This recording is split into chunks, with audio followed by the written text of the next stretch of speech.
하나님의 말씀 로마서 8장 1절과 2절 말씀 제가 봉독하겠습니다.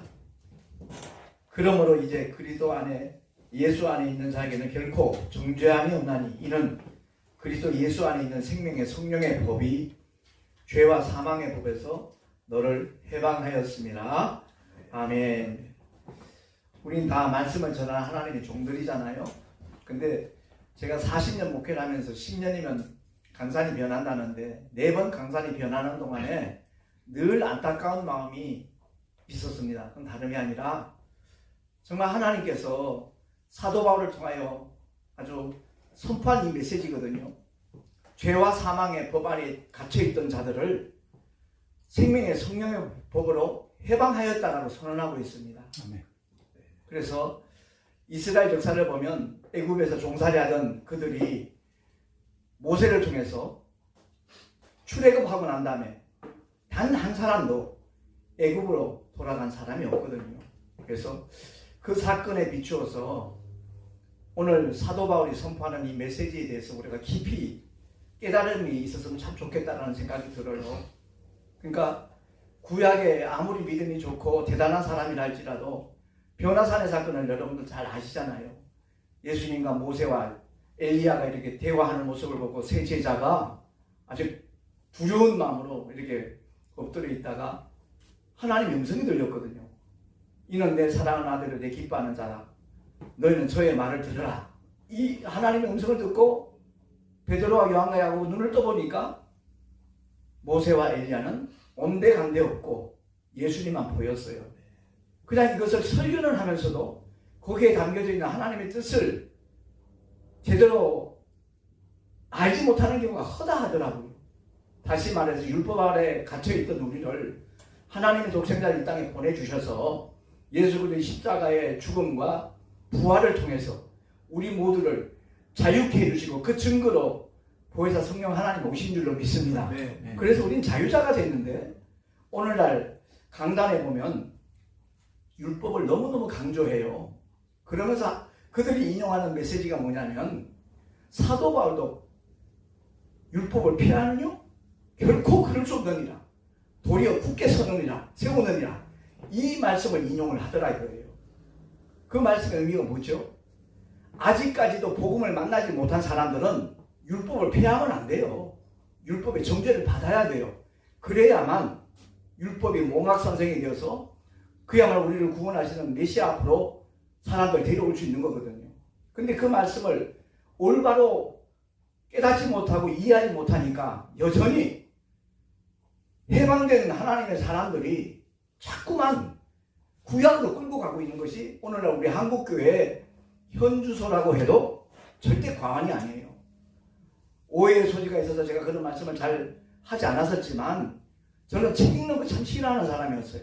근데 백골사단 군생활에서 중대장 때문에 중대장만 주일날에도 안 봤으면 좋겠다라는 생각으로 피신한 곳이 신술 감리교회였어요. 근데 그 교회에서 첫 번째 부흥회하는 날 제가 은혜를 받고 성경도 아무것도 모르는 사람이 정말 겁없이 하나님의 종이 되겠습니다. 서원을 해버렸어요. 그 서원이 그대로 이루어지도록 하나님이 그때부터 일하셨거든요. 1년 반 동안은 정말 고생했습니다.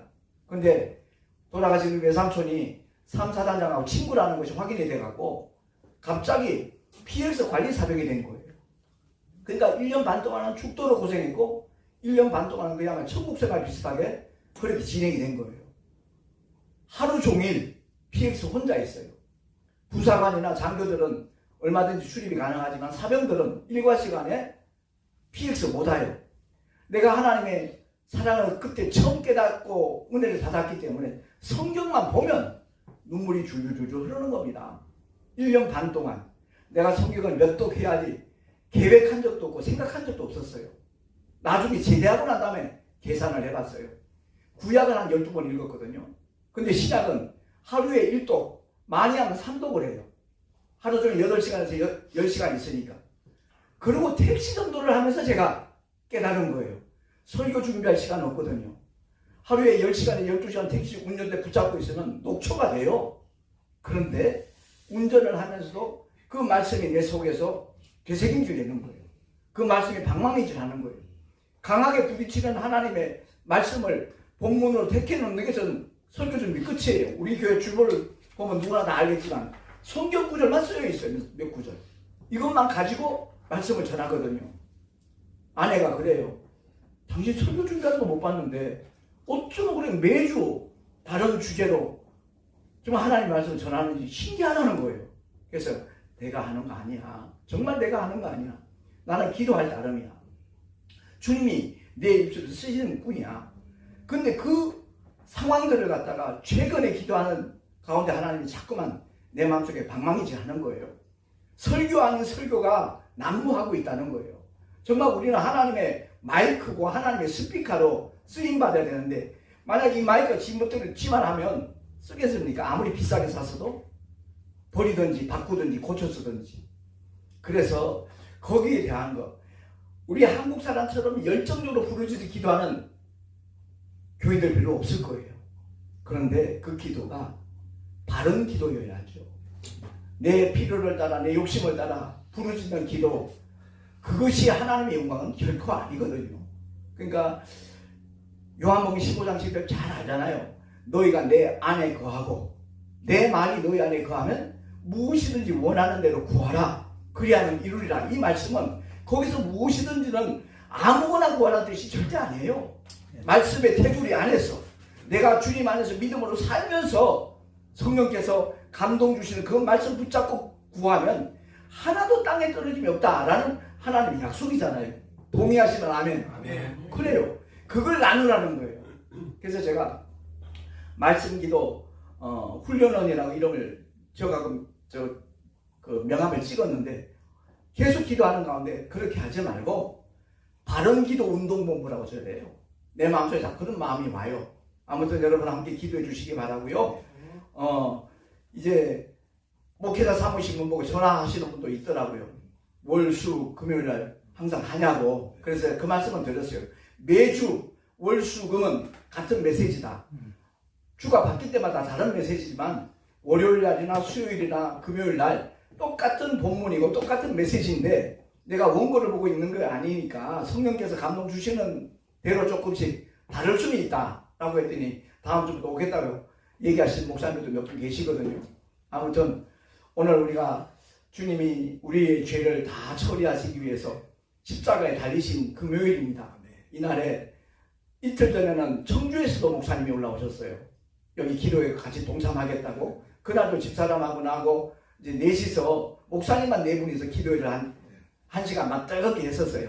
오늘은 시간도 많이 지났고 생각지도 않은 김승환 목사님 또 김만선 전도사님이 특송을 해준다 그래서 얼마나 기쁘고 반갑던지 우리 함께 특송으로 하나님의 영광 돌릴 때 우리 모두 함께 영광 돌리십시다. 아멘. 감사합니다. 모시겠습니다. 아멘.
박수.